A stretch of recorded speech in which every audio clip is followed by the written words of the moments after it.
আসসালামু আলাইকুম। তো এখন আমরা দেখব যে the anatomy of world politics এই বইয়ের ১৬ অধ্যায়টা। তো এটা হচ্ছে ইসরায়েল প্যালেস্তিন সংঘাত এবং আগামীর বিশ্ব।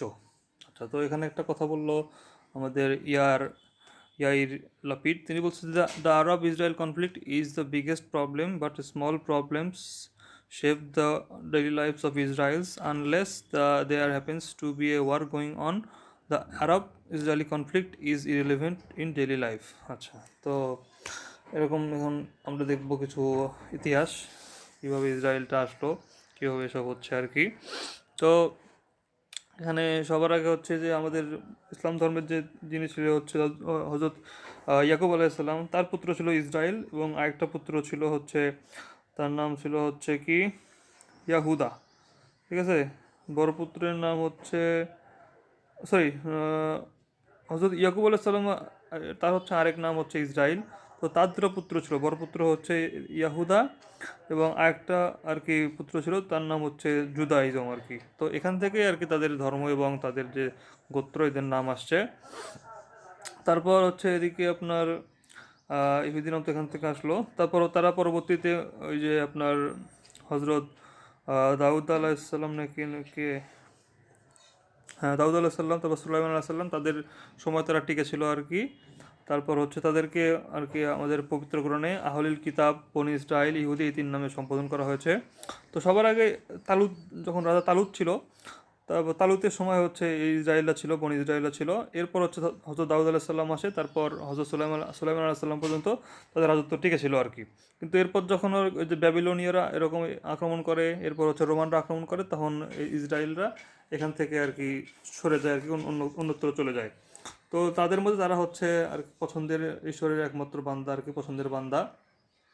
তো এই তালুতদের আগেও কিন্তু হচ্ছে আপনার এই ফিলিস্তিনে আপনার হচ্ছে এই যে আপনার হচ্ছে কেনানরা থাকতো, তারপর হিবাইট, জেবুসাইট, বিভিন্ন গোত্র থাকতো।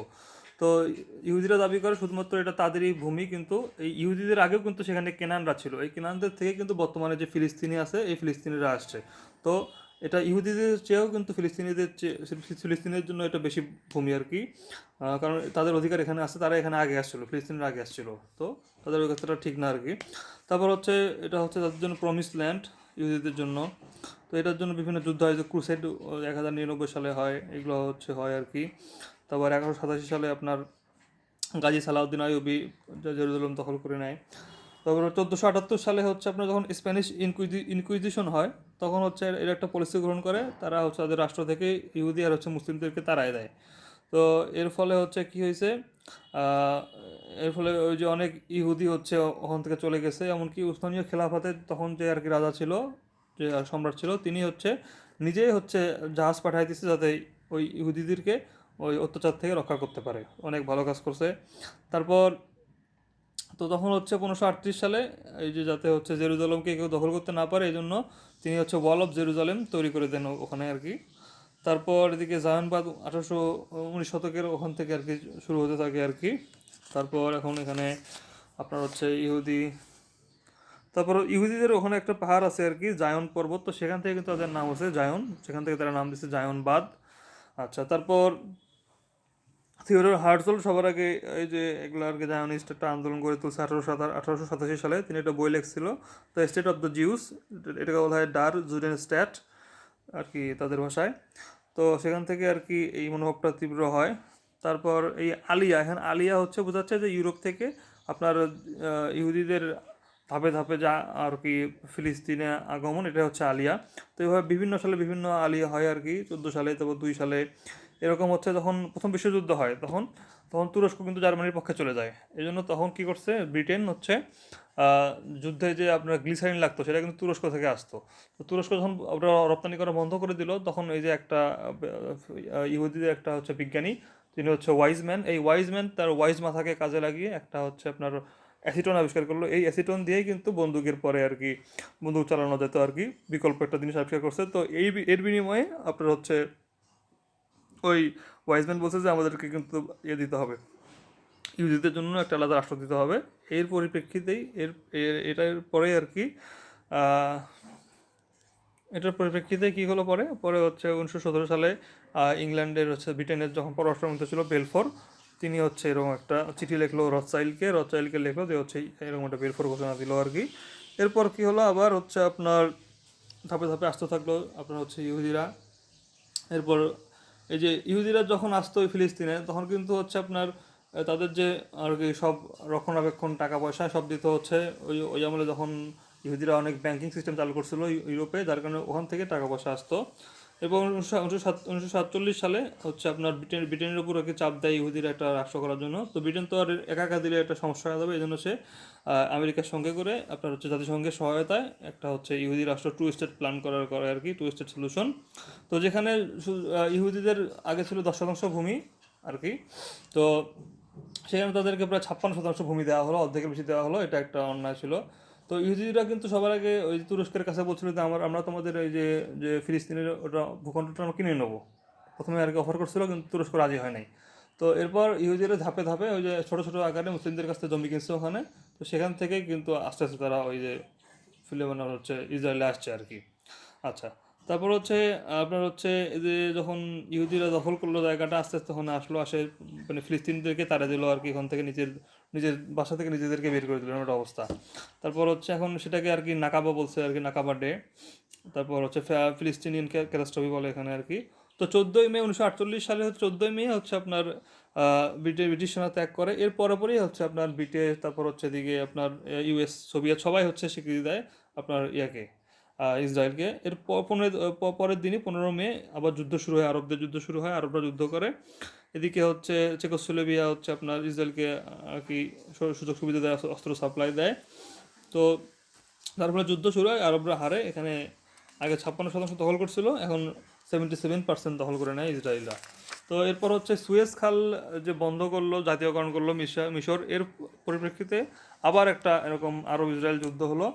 এবং সেই যুদ্ধে আবার আপনার হচ্ছে 4টা যুদ্ধেই কিন্তু আপনার আরবরা হারে গেছে, একদম গোয়ারা হারছে। তো হচ্ছে তখন ছিল গামাল আবদেল নাসের ছিল মিশরের আর কি প্রেসিডেন্ট, তো তিনি হারলো আর কি। এর ফলে কি হলো, সুয়েজ পরে আর কি ইয়ে আসছিল অবশ্য, ওই যে আপনার জাতিসংঘ এসে একটা মিটমাট করে দিছিল। 1956 সালে এই যুদ্ধটা হয়েছিল, এটাকে আরব সুয়েজ খাল যুদ্ধ বলা হয় আর কি, সুয়েজ যুদ্ধ। তারপর 3 নম্বর যুদ্ধ হয়েছিল 1967 সালে। এখানে হচ্ছে আপনার ব্রিটেন, তারপর হচ্ছে এগুলা সাহায্য করছিল, ফ্রান্স আর ব্রিটেন সাহায্য করছিল। তো তাদের সহায়তা এটা ছিল হচ্ছে আপনার ছয় ছয় দিন ব্যাপী যুদ্ধ, এখানে লজ্জাজনকভাবে সব হারে যায় আর কি। আপনার ইসরায়েলের কাছে আরব দেশগুলো হারে যায় আর কি। তো এই যুদ্ধের ফলে কিন্তু ইসরায়েল হচ্ছে মিশরের কাছ থেকে গাজা উপত্যকা, সিনাই উপত্যকা নিয়ে নেয়, সিনাই উপদ্বীপ নিয়ে নেয়। তারপর হচ্ছে জর্ডানের কাছ থেকে নিয়ে নেয় পশ্চিম তীর আর পূর্ব জেরুজালেম, আর সিরিয়ার কাছ থেকে নিয়ে নেয় গোলান মালভূমি, এগুলো সব হচ্ছে ইসরায়েল তখন নিয়ে নেয়। পরে হচ্ছে আবার 1973 সালে আবার একটা যুদ্ধ হয়, তো সেখানে হচ্ছে তেল অস্ত্র প্রয়োগ করা হয়, ওয়েপন। সেখানে হচ্ছে তেল, সৌদি আরব সব বিভিন্ন দেশ তেল রপ্তানি করা বন্ধ করে দেয় আর কি। তো এই জন্য হচ্ছে আপনার এটাকে আবার ইয়ম কিপুর বলা হয়, কারণ তখন হচ্ছে ইসরায়েলের একটা উৎসব চলছিল, তো সেই উৎসবের মধ্যে হামলা করা হয়েছে, এই জন্য এটা ইয়ম কিপুর। অথবা এটাকে অক্টোবর যুদ্ধ বলা হয় আর কি। তো এখানে হচ্ছে আপনার যুক্তরাষ্ট্র এখানে ইসরায়েলকে মানে প্রত্যক্ষভাবে সহায়তা করছিল, এবং এখানেও কিন্তু হচ্ছে আপনার হেরে যায়। তারপর হচ্ছে 1978 সালে এই যুদ্ধের আর কি কারণে আপনার ক্যাম্প ডেভিড চুক্তি হয় আর কি। তার ফলে হচ্ছে আপনার ওই যে জানিত নোবেল পুরস্কার পায় আনোয়ার সাদাত হচ্ছে হেনাচিম বেগিন। আচ্ছা, তারপর হচ্ছে আবার ক্যাম্প ডেভিড চুক্তি থেকে এখন বর্তমান। তো পিএলও 1964 সালে গঠিত হয়েছিল, প্যালেস্টাইন লিবারেশন অর্গানাইজেশন। তো সেটা প্রথমে আর কি গঠন করা হয়েছিল ফিলিস্তিন স্বাধীনতার জন্য এবং যাতে আক্রমণ রক্ষা করা যায় এই জন্য। কিন্তু পরবর্তীতে যখন ওই যে 1993 সালে অস্ত্র চুক্তি হয়, তারপরও তারা আর এরকম কোনো আর কি একটা কিছু করেনি, জাস্ট একটা রাজনৈতিক একটা পরিচয় ধরে রাখছিল, এর বেশি আর কিছু করতে পারেনি তারা।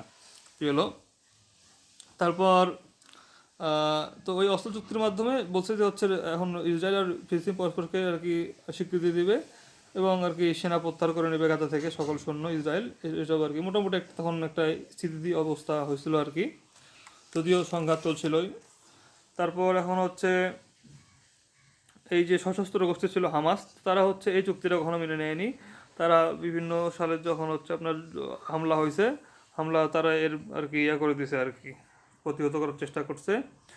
তারপর বিভিন্ন সময় বিভিন্ন হয়েছে। 2000 সালে বিল ক্লিন্টন চেষ্টা করছিল একটু করতে, কিন্তু হয় নাই। তারপর 2017 সালে ডোনাল্ড ট্রাম্পটা বলে দিচ্ছে যে হচ্ছে জেরুজালেম ইসরায়েলের রাজধানী হয়ে যাবে।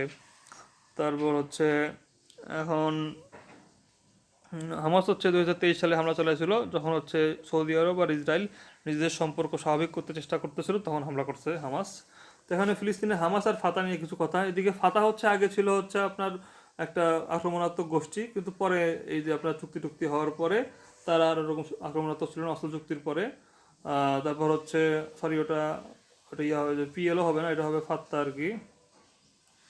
তারপর তো ফাত্তা হচ্ছে আপনার পশ্চিম তীর নিয়ন্ত্রণ করে আর কি, ফাত্তা হচ্ছে পশ্চিম তীর নিয়ন্ত্রণ করে, যেটা আগে হচ্ছে জর্ডানের অংশ ছিল সম্ভবত। তো এখন একটা নির্বাচন হয়েছিল আর কি, 1959 সালে ফাত্তা গঠিত হয়। তো নির্বাচন হয়েছিল হচ্ছে আপনার কত সালে, এই যে আপনার 2005 সালে আর কি নির্বাচন হয়েছিল। তো সেখানে হচ্ছে এদিকে 70টা পায় আর কি, মেজরিটি আসন পায় হচ্ছে আপনার হামাস, কিন্তু ওই ওআইসি যে আপনার হচ্ছে ফাত্তার যে আর কি প্রধান, তারা এটা মানে নেই আর কি, তারা ক্ষমতার লোভ করছে, এই জন্য তারা এটাকে আর কি মেনে নেয় না আর কি। এর ফলে তারা একটা যুদ্ধ বাঁধে দেয়, এই যুদ্ধের ফলে আপনার হচ্ছে হামাস এদিকে গাজা দখল করে নেয়, গাজা তখন সে গাজা নিয়ন্ত্রণ করে, আর ওদিকে ওয়েস্ট ব্যাংকের নিয়ন্ত্রণ করে হচ্ছে এদিকে ফাত্তা। তো এইভাবেই তাদের আর কি সমস্যা তৈরি হয়। তারপর হচ্ছে এখন হামাসের অস্ত্রের যোগান দেখে এটা নিয়ে অনেক রহস্য আছে। কেউ কেউ বলে যে হচ্ছে হামাস হচ্ছে ইরান, সুদান এখান থেকে আর কি পায়।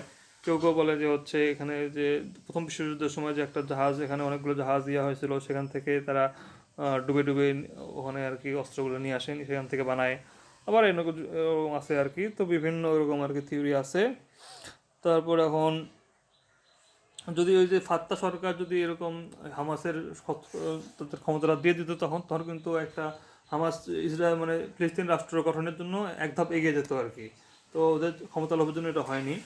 তারপর হচ্ছে এখন স্থায়ী সমাধানের জন্য 1993 সালে এরকম টু স্টেট সলিউশন করা হয়েছিল। এদিকে আপনার 1967 সালে আপনার জাতি তত্ত্ব করা হয়েছিল। এখানে জেনেভা অ্যাকর্ড অনুযায়ী দুইজন আর কি, দুই দল মানে ফিলিস্তিনের থাকবে, এদিকে মুসলিম অধ্যুষিত যে আর কি জেরুজালেমের অংশটা আছে সেখানে ওদের রাজধানী হবে, আর ইহুদি অধ্যুষিত যে জায়গাটা আছে ওখানে আপনার ইসরায়েলের রাজধানী হবে। তো এরকম বিভিন্ন আর কি প্রস্তাব দেওয়া হয়েছিল, যেটা তো কিন্তু ইসরায়েল সেটা মানেই না আর কি। তো ইসরায়েল আর কি ওটা বলে যে হচ্ছে এখানে একটা রাষ্ট্র থাকবে, সেটা হচ্ছে ইসরায়েল। তো ইসরায়েলের মধ্যে কিন্তু আবার হচ্ছে এরকম, তো এখানে কিন্তু সৌদি আর যুক্তরাষ্ট্র চাইলে কিন্তু এদের যদি সদিচ্ছা থাকে, তাহলে কিন্তু এই হামাস এবং ইসরায়েলের মধ্যে তারা সংকট সমাধান করতে পারবে। তো ইসরায়েলের যে সবাই এরকম আর কি আপনার ফিলিস্তিনের অস্তিত্ব স্বীকার করে না এমন না, অনেকে আছে, যেমন হচ্ছে এদিকে আশকেনাজি জুইশ, এরা হচ্ছে অনেক উগ্র, এরা জার্মানি ফ্রান্স থেকে আসছে, এরা চায় যে হচ্ছে কোনো আলাদা রাষ্ট্র থাকবে না, শুধু ইসরায়েলি থাকবে। আর আরেকটা সেটা হচ্ছে মিজরাহি জুইশ, এরা হচ্ছে এরা কি যে হচ্ছে এদের মানে ধর্ম ইহুদি হলো, এদের হচ্ছে ভাষা আরবি এবং সংস্কৃত প্রায় আরবদের মতোই। এদের মধ্যে আবার অনেকে কালো আছে যারা হচ্ছে বর্ণবাদের শিকার হয় ইসরায়েলের দ্বারা। আর আরেকটা আছে যারা হচ্ছে এরকম অর্থোডক্স, যারা জুইশ, এরা বলে যে হচ্ছে এরকম আমাদের মাসায়া আসবে, এই মাসায়া আসার পরে তারা আগ পর্যন্ত আমাদের কোনো এরকম ভূমি দখল নিয়ে এসব কিছু করা যাবে না, তিনি আসে আমাদের এগুলো করতে হবে। তো এরকম কয়েকটা ভাগ আছে কিন্তু। তারপর এখন ইসরায়েলের অভ্যন্তরীণ রাজনৈতিক অবস্থা, এখানে হচ্ছে পেরুর মতো আর কি অনেক রাজনৈতিক দল আছে, কোনোটাই সংখ্যাগরিষ্ঠতা পায় না, কিন্তু এখানে কিন্তু ওই যে রান অফ সিস্টেম নাই। রান অফ সিস্টেম না থাকার কারণে ধরেন একটা দল মানে জোট গঠন করলো, জোট গঠন করার পরে এরকম 2-1 বছরের মধ্যেই আবার তার সরকার ভেঙে পড়ে যায়, কারণ এখানে অনেক মতাদর্শ আছে, সবার মতাদর্শ আলাদা আলাদা, যার কারণে একবার এদিকে নেতানিয়াহু হচ্ছে, আবার নাফসালি বেনেট হচ্ছে, আবার আবার পরে নেতানিয়াহু আসতেছে, এরকম করে বিভিন্ন বিভিন্ন সিস্টেম হচ্ছে আর কি। তো তাদের একটা ওপেন লিস্ট আর ক্লোজ লিস্ট থাকে, যেখানে আর কি এরকম প্রফেশনাল ভিত্তিতে রিপ্রেজেন্টেটিভ থাকে আর কি। তারপর এখানে এই যে পেরুর মতো, কিন্তু পেরুর মতো হলে আর কি ভালো হতো তাদের জন্য, সেটা নাই আর কি তাদের এখানে। তো কানাডায় কিন্তু অনেক দল আছে, কিন্তু তাদের মধ্যে কিন্তু একটা ইউনিটি আছে যেটা ইসরায়েলের নাই আর কি, এই জন্য তাদের কানাডার সরকার কিন্তু ভাঙে না। কারণ কৃত্রিম বুদ্ধিমত্তা এখানে আর কি বলছে, এটাকে অনেকে বলছে যে সফট টোটালিটারিয়ানিজম আর হচ্ছে ডিজিটাল অথরিটারিয়ানিজম। তো টোটালিটারিয়ানিজম কি, যেটা যেখানে আর কি ব্যক্তির কোনো স্বাধীনতা নাই, রাষ্ট্র সব কিছু নিয়ন্ত্রণ করে, মানে টোটাল সব কিছু নিয়ন্ত্রণ করে একটা রাষ্ট্র, যেমন হচ্ছে আপনার উত্তর কোরিয়া, সেখানে সব কিছু রাষ্ট্র নিয়ন্ত্রণ করে, কেমন হাই হেয়ার কাট হবে, কে কী খাবে না খাবে, হাবিজাবি সবই নিয়ন্ত্রণ করে রাষ্ট্র। আর অথরিটারিয়ানিজম এটা হচ্ছে কি, সেখানে হচ্ছে অনেক কিছু নিয়ন্ত্রণ করবে, ধরুন মিডিয়া একটু নিয়ন্ত্রণ করবে, বা মানুষের ইন্টারনেটের একটু নিয়ন্ত্রণ করতে পারে, সব কিছু না মানে কিছু কিছু অনেক কিছু নিয়ন্ত্রণ করবে, সেটা হচ্ছে আপনার এরকম অথরিটারিয়ানিজম। যেমন মিলিটারি যে শাসনগুলো আছে, এটা হচ্ছে অথরিটারিয়ানিজমের উদাহরণ। তারপর হচ্ছে এই যে আপনার হচ্ছে যে আমাদেরকে এরকম মাইক্রো চিপ দিয়ে, আমাদের এআই দিয়ে আমাদেরকে নিয়ন্ত্রণ করতেছে, আমরা ফেসবুকে কী দেখি, কোনটা বেশি পছন্দ করি, কোন প্রোডাক্ট বেশি দেখি, এগুলো কিন্তু সবই কিন্তু যারা নেট সার্ভিস প্রোভাইডার এদের কাছে চলে যায়, তার মানে আলটিমেটলি কিন্তু দুনিয়া নিয়ন্ত্রণ করতেছে আপনার ইসরায়েল আর হচ্ছে যুক্তরাষ্ট্ররা। তো এটাকে অনেকে বলছে যে হচ্ছে পলিটিক্যাল আর্থক হিসেবে অনেকে বলছে। আর ইসরায়েলের একটা প্রযুক্তি প্রতিষ্ঠান আছে, এটা হচ্ছে এনএসও গ্রুপ, যেটা হচ্ছে আপনার নিউক আর্মি, তারপর সলভ হোলিও আর ওমরি লেভাই, এই তিনজনের প্রথম অক্ষর দিয়ে এটা আর কি করা হয়েছে এনএসও। তো এটা হচ্ছে কিন্তু দুনিয়ার আর কি সবচেয়ে বলা যায় যে অ্যাডভান্স, এরা হচ্ছে সফটওয়্যার প্রতিষ্ঠানকারী। এখান থেকে কিন্তু পেগাসাস তৈরি হয়েছে। তো এই পেগাসাস দিয়ে কিন্তু সব দেশের যে কোনো নাগরিকের যে কোনো তথ্য, আপনি তার কল লগ, এসএমএস করছে, কাকে কী ব্রাউজিং করছে, সব কিছু কিন্তু দেখতে পারবেন, তাদের বিহেভিয়ার আপনি প্রেডিক্ট করতে পারবেন। তো আপনার হচ্ছে এনএসও বলে যে হচ্ছে আমরা শুধুমাত্র এটা তাদেরকেই দেই যারা হচ্ছে আপনার এটা ভালো কাজে লাগায়, এরকম শিশু নির্যাতনকারী যারা আছে এদের থেকে রক্ষা করি, যেসব দেশে মানবাধিকার ভালো সেসব দেশে শুধুমাত্র আমরা এগুলোকে পারমিট করি। আর যারা এরকম ভায়োলেশন করে কোনো একটা, তাদেরকে আমরা সেখানে ব্লক করে দিই সফটওয়্যার অ্যাক্সেসটা। এরকম বলে আর কি, কিন্তু আজ পর্যন্ত ব্লক করার কোনো নজির দেখা যায় না। অর্থাৎ ধরেন ইসরায়েল কারো কোনো একটা রাষ্ট্রে তাদের এরকম নজরদারি করতে হবে, তো তারা কী করে, জাস্ট এখন ওই রাষ্ট্রে আহ, এখন হচ্ছে ধরেন ধরেন ব্রাজিল নজরদারি করবে। তো ব্রাজিল এখন তার একটা স্বার্থের জন্য ইসরায়েলের কাছ থেকে পেগাসাসটা কিনলো। তো আলাদা করে কিন্তু এখন ওখানে মোসাদ পাঠাতে হবে না ইসরায়েলকে, কারণ ব্রাজিল কার উপর কী করতেছে, কী সব হচ্ছে, ব্রাজিলের সব ওই পেগাসাস দিয়ে সে দেখতে পারবে আর কি। তো এইভাবে কোনো রাষ্ট্র মানে ইসরায়েলকে তার সফটওয়্যারের মাধ্যমে নজরদারির সুযোগ দিচ্ছে আর কি। পুরো বিশ্বটাই এখন এভাবে আর কি নিয়ন্ত্রিত হচ্ছে তাদের দ্বারা, যেটা একটা সমস্যা। তো আর কি এখান থেকে আর কি বের হয়ে আসতে হবে। ভারতও নিচ্ছে এদিকে, তারপর শেখ হাসিনাও নিচ্ছে কিনা, নিতেও পারে। তারপর হচ্ছে এখন হ্যাঁ, একটা কোশ্চেন করছে যে হচ্ছে আমাদের এই সংকটটা কীভাবে মোকাবিলা করতে হবে, বাংলাদেশ এখানে কী ভূমিকা পালন করতে পারে। তো ওই যে সব সফট কূটনীতি আর কি, তারপরে আরব যে জোটগুলো আছে সেখানে এটা তুলে ধরতে হবে, জাতিসংঘে তুলে ধরতে হবে, এগুলা করতে হবে। তারপরে একটা নৈতিক একটা চাপ দিতে হবে, একটা জনমত গঠন করতে হবে তাদের তাদের প্রতি, বিভিন্ন আপনার দিয়ে খাদ্য সহায়তা করতে পারে, হাবিজাবি এগুলা করে আর কি একটা ডিপ্লোমেটিক প্রেশার ক্রিয়েট করে সাহায্য করতে পারে। আরও বেশি কিছু করার নেই। ধন্যবাদ।